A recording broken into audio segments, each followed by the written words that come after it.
શ્રી નિશિતભાઈ ઉપાધ્યાય વ્યાસાસને પુરુષોત્તમ માસની કથા સુંદર રીતે ચાલી રહી છે અને એનું બહોળી સંખ્યામાં રાજકોટના નગરજનો લાભ લઈ રહ્યા છે. હજી પણ જેઓને ઈચ્છા હોય તેઓ સર્વે આમંત્રિત છે અને તેઓ જરૂર બધાને સાંજે 6 થી 7:30 અહીંયા પુરુષોત્તમ માસ દરમિયાન તારીખ 15 જૂન સુધી આ સપ્તાહ આ કથાનું આયોજન છે. સર્વેને લાભ લેવા માટે હું ખાસ અનુરોધ કરું. કહ્યું છે કે ભૂતળ ભક્તિ પદાર્થ મોટું બ્રહ્મ લોકમાં નાહી રહે, પુણ્ય કરી અમરાપુરી પામ્યા અંતે 84 નાહી રહે. હરિના જન તો મુક્તિ ન માગે, માગે જન્મો જન્મ અવતાર રહે. નિત સેવા નિત કીર્તન ઓછવ નિરખવા આનંદ કુમાર. એટલે ભક્તિ જે છે એ ભક્ત છે એ ક્યારે મુક્તિ માંગતો નથી, એને મુક્તિ આપવા મળી જાય છે. મુક્તિ છે એની દાસી રહે કહ્યું છે.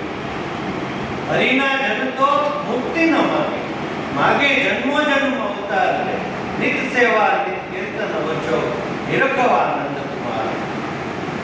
કહ્યું છે કે આવ્યો વિશેષે રે હવાયો વિશેષે રે, તારી જાતિ ખાવા તેજ તેડાયો. ભક્ત એના ભગવાન તું જ મને અહીં પ્રેરીને લાવ્યો, તેજ બધો આ ઘાટ કઢાવ્યો, મારાથી વેશ ભજ્યો તે બજાવ્યો.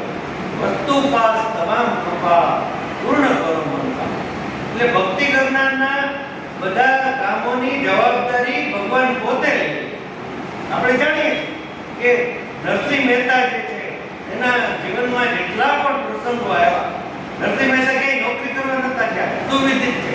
એના ભાભીએ પણ એને કહ્યું કે અરે ભાઈ તમે નોકરી નહીં કરો તો આ જિંદગી કેવી રીતે હાલશે, તમારે નોકરી ધંધો કરવો જોઈએ, કઈ ખાલી ભક્તિથી કઈ નહીં મળે. પણ એમને ઈશ્વરમાં અનન્ય શ્રદ્ધા, એટલે તેમણે કાયમ ભક્તિ જ કરી. અને સૌથી પહેલા અસ્પૃશ્યતા નિવારણની જો વાત કરી હોય તો શ્રી નરસિંહ મહેતા એ હરિજનને ઘરે એ કથા ભજન કીર્તન કરવા જતા.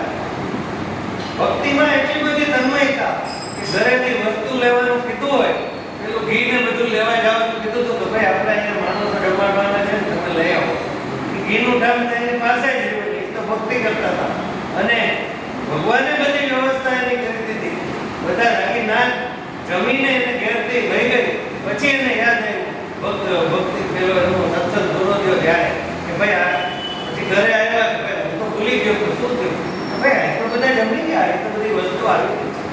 તો જે તમારી આદિ વ્યાધિ ઉપાધિ ભગવાન આવી છે, ભગવાન છે તમારા બધા કામો પણ પૂરા કરી દે છે અને તમને છેવટે મુક્તિ પણ મળે. એટલે ભક્તિનું એવું મહત્વ છે. પુરુષોત્તમ માસની અંદર જે આપણે દાન ધર્મ વ્રત જે કંઈ ક્રિયા કરીએ એનું અનન્ય અને અનેક ગણું ફળ આપણને પ્રાપ્ત થાય છે. આપણે પણ પુરુષોત્તમ માસમાં યત્કિંચિત કર્મ કરીને આપણે ભક્તિ કરીએ અને મુક્તિ કરીએ.